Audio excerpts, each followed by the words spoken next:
Right now, without deciding to, you're going to check something. Your phone, the clock on the wall, the door behind you. Something. You'll tell yourself it's nothing. A 5-second glance. But you're not checking information. You're doing something your ancestors did for up to 6 hours a day, long before phones existed, long before language even existed. You think you're refreshing a feed. You're actually grooming. For most of primate history, grooming had almost nothing to do with clean fur. Chimpanzees and baboons spend as much as a fifth of their waking hours picking through each other's hair, pulling out insects, yes, but really confirming something far more important. Who's still on my side? The British anthropologist Robin Dunbar spent decades tracking exactly this behavior across dozens of primate species. He found something strange. Grooming time doesn't scale with how dirty an animal gets.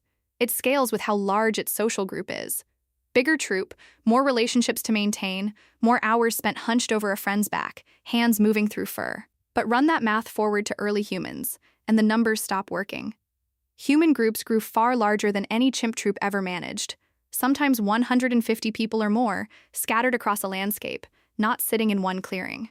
At that scale, physical grooming alone would eat nearly half of every waking hour. There simply aren't enough hours in a day to put your hands on everyone you need to stay connected to. So what took its place? Language did. Dunbar's theory is blunt about it.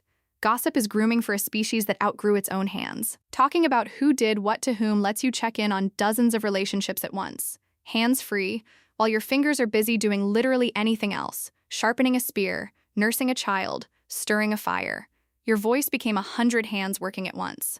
That shift rewired how the brain rewards you. Grooming, in any primate, triggers a release of endorphins, chemicals in the same family as a runner's high, the body's own painkiller and mood lifter rolled into one. Touch a friend's back, and both of your brains get a small hit of calm. It turns out talking triggers the same circuit. Tell a story about a friend. Share a rumor about a rival. Pass along a piece of news about someone in your circle. The reward system fires exactly the way it does during physical contact. You no longer need touch. You just need contact. Here's the twist almost nobody expects going in. Grooming was never really about hygiene, not even for the animals doing it. Even among chimps who are already clean, the grooming continues. The primatologist Frans de Waal spent decades documenting exactly what it's really trading in. Grooming works like currency. It gets exchanged for food. It gets exchanged for backup in a fight. It gets exchanged for forgiveness after one. The animal being groomed isn't getting cleaner. It's being told, quietly, without a single word, you still matter to me. Which means the itch you feel toward your phone was never about information either. It's the same itch, wearing a different coat. You're not actually looking for news.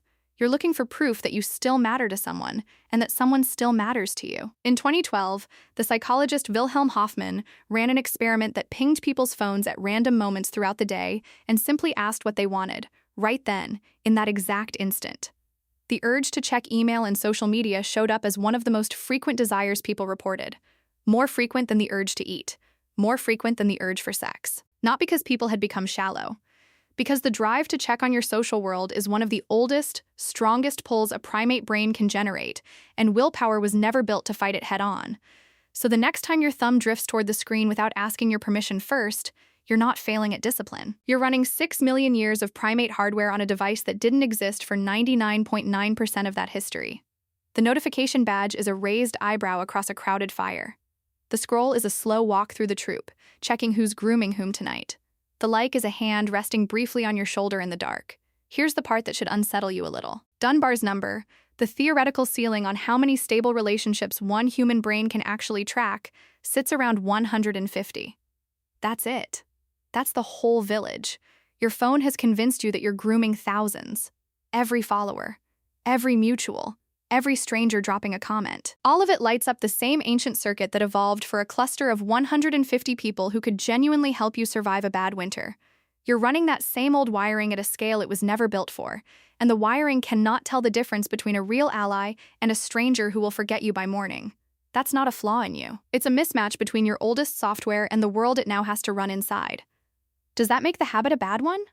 Not necessarily. The instinct to check on your people is the exact instinct that let early humans build alliances, trade warnings, raise each other's children, and survive things no lone primate could ever survive alone. The instinct isn't the problem. The scale is. So tonight, when your thumb drifts toward the screen again, notice what's actually underneath it. That's not boredom talking. That's the oldest working part of your brain, the part that once sat on the floor of a forest picking through a friend's hair by firelight, still asking the same question it has asked for 6 million years. Who's still on my side? You'll probably still check your phone. Everyone does. But now, at least, you know what you're actually doing when you do it. You're not refreshing a feed. You're grooming.